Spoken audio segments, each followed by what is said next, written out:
Sometimes the loudest problems in the marriage are not the arguments, they are the silence. Silence because what goes unspoken slowly pull two hearts apart. You woke up this morning with a mood swing. I tried talking to you out of it. You had no idea what I had in mind before I was leaving the house. I pray to have a brighter day. I pray to be productive. I pray for today to be successful. And I spoke politely to you at home before I left, without raising my voice on you.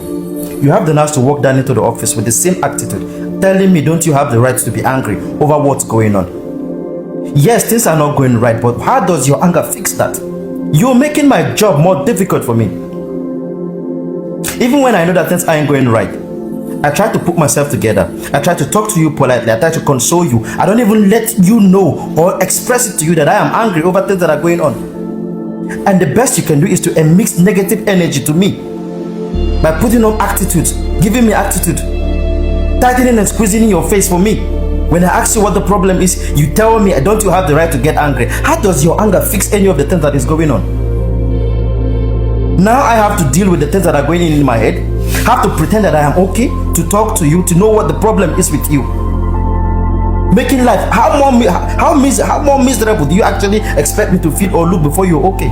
True that we all have right to express our feelings, to get annoyed, to grow angry over issues. But to what extent?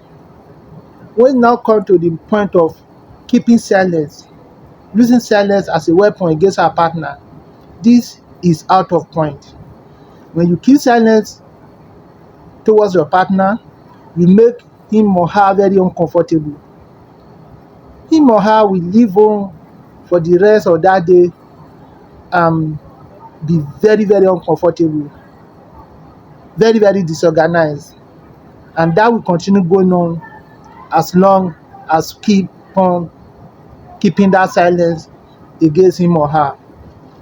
Apart from that, I would like to tell you that silence, keeping excessive silence against your partner, against your wife, your husband, has serious damage effect on your marriage, on your relationship, because it goes beyond what we can imagine. I would like to briefly mention about 3 or 4 of the expected problem for you as you are keeping that silence against your partner. The first one is emotional distance and disconnection. Silence creates a wall between you and your partner, because it will get to a point your partner may feel shut out, confused, and emotionally abandoned. That is a big problem. Another expected problem is unresolved conflict repeat itself. Yes, because you have adopted silence as your weapon. The conflict, the issue, the challenges that happen in the first instance remain there unaddressed. It will continue to repeat itself.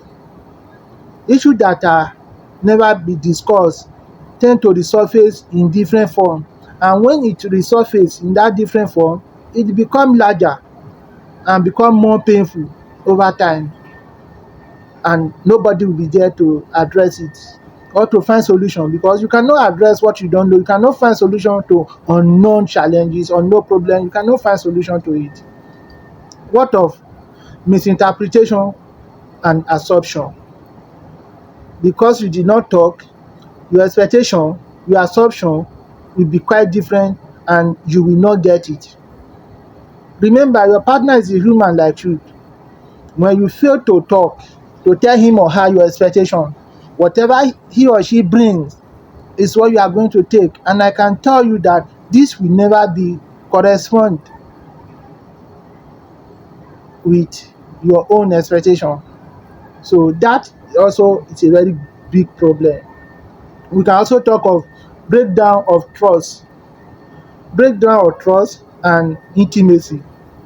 Open communication builds safety, while persistent silence weaken the intimacy.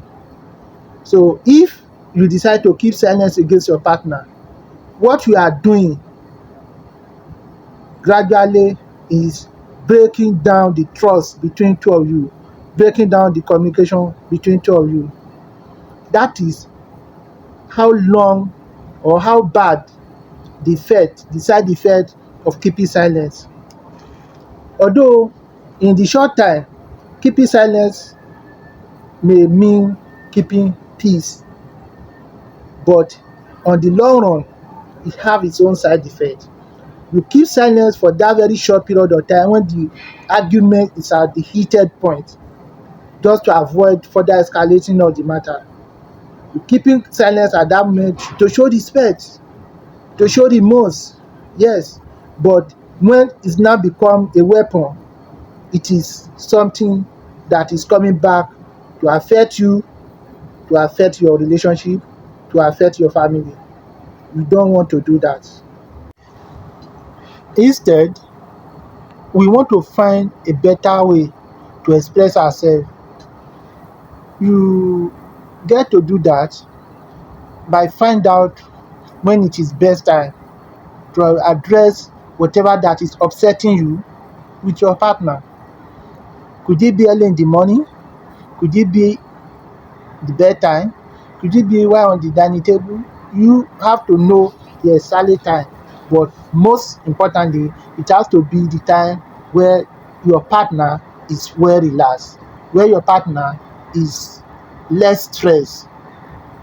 Express yourself respectfully, tactfully.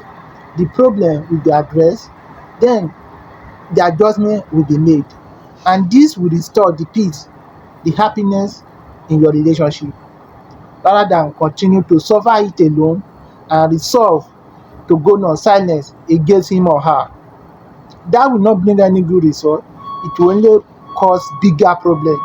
In fact, many marriages has come to an end not because of any serious issue, but because of silence exists between them, and you know gradually diminish the feelings, the love, the affection they have for each other.